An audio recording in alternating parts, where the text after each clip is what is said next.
నేనే మార్గమై ఉన్నాను, నేనే సత్యం, నేనే జీవం.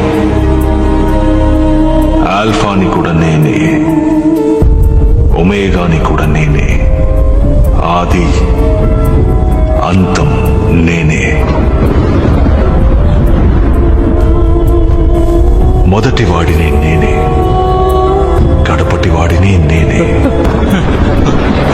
ప్రభు, నేను చావు కోసం ఎదురు చూస్తున్నాను.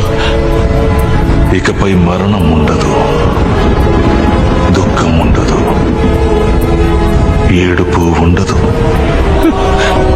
చింత ఉండదు. నేనన్నిటినీ నూతనీకరిస్తున్నాను.